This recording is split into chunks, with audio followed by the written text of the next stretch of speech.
оқушыларым, орыс тілі сабағымызды ары қарай жалғастырамыз. Бүгін 6-шы сабақ. Өткенде өзім айтқандай, біз кейбір орыс тілінің әріптері мен әріптерінің қосындыларының қалай оқылатынымен таныстық, оларды бітірдік. Енді мен бүгін осы сіздер осы әріптерді дұрыс айту үшін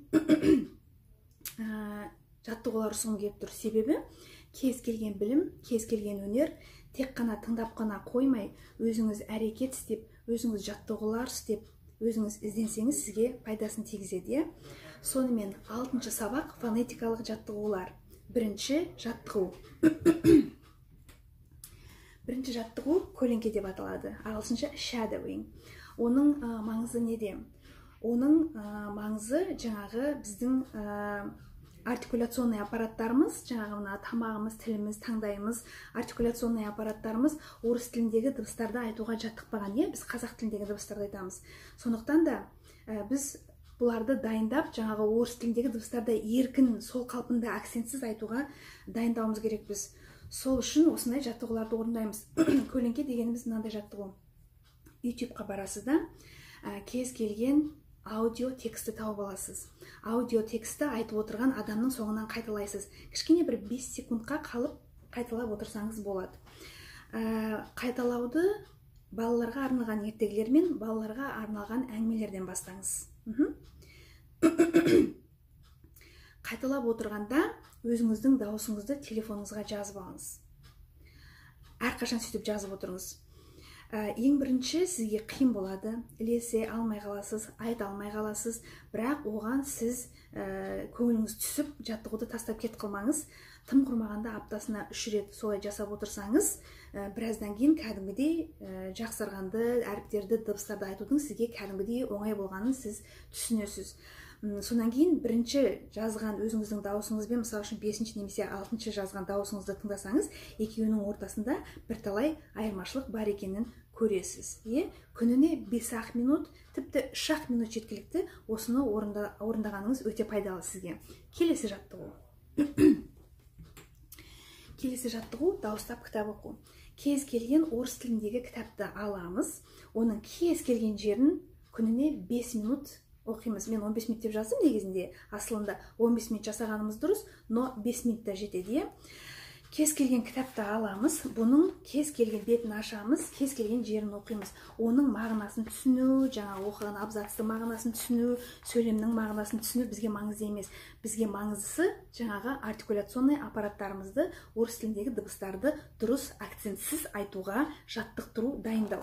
Сондықтан бірінші рет оқимыз. Бірінші рет оқығанда әрбір сөзді әдейілеп, нақтылап, әдейілеп жаңағы қалай батырып айтамыз. Мысалы үшін, Джоул сказал, что не верит, но если это правда, то более страшной истории он никогда не слышал. Өстіп айтып шығамыз, где-то бір 3-4-5 сөйлемді осылай айтып шығыңыз, онан кейін кәдімгі өзіңіздің жылдамдығыңызбен бірақ дауыстап тағы да осыны оқыңыз. Джоул сказал, что не верит, но если это правда, то более страшной истории он никогда не слышал. Бұл кезде де өзіңіздің дауысыңызды жазып алуға болады. Кейін тыңдап, қай әріпті қалай дұрыс айтпай қалдым, қай жерді жөндеуім керек екен деп қатемен жұмыс жасау үшін. Келесі жаттығу жаңылтпаштар айту. Жаңылтпаштар жаңағы айтуға өте қиын негізінде. Бірақ біз оларды тез айтып, жақсы айтып үйренген кезде өзіміздің орыс тілінде акцентсіз, таза, бегло жаңағы жүйрік сөйлеуге қол жеткіземіз. Мысалы үшін, около колодца кольцо не найдется. Бірінші жаңылтпаш. Екіншісі, у елки иголки колки.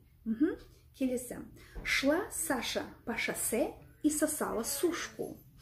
Келесі, Карп Поликарпыч и Поликарп Карпыч подкармливали карпов.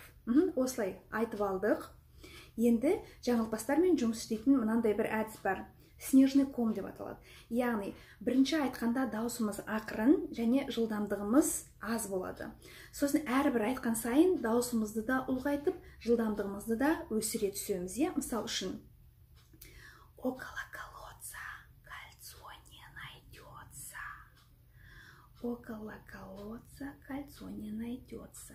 Около колодца кольцо не найдется. Около колодца кольцо не найдется. Около колодца кольцо не найдется. Около колодца кольцо не найдется. Около колодца кольцо не найдется. Около колодца кольцо не найдется. Около колодца кольцо не найдется. Около колодца кольцо. Короче, осылай айта алмай қалуыңыз мүмкін. Бірақ бұл маңызды емес. Маңыздысы біздің қайта айтып, осы жаңылпаштар арқылы жаңағы артикуляционный аппараттарымызды орыс тілінде акцентсіз сөйлеуге дайындау. Сонымен бүгінгі сабағымыз осымен тәмам. Ұнап жатса лайк басыңыз, пікір қалдырыңыз, каналға жазылуды және каналға өздеріңіздің достарыңызды, таныстарыңызды шақыра жүруді ұмытпаңыз. Келесі сабақтардан бастап біз жаңағы серьезный темаларға көшеміз, естественно, зат есімнен бастаймыз бірінші. Ол сабақты мен уже жазып қойдым сіздерге арнап. Сонымен келесі аптада кездескенше аман сау болыңыздар.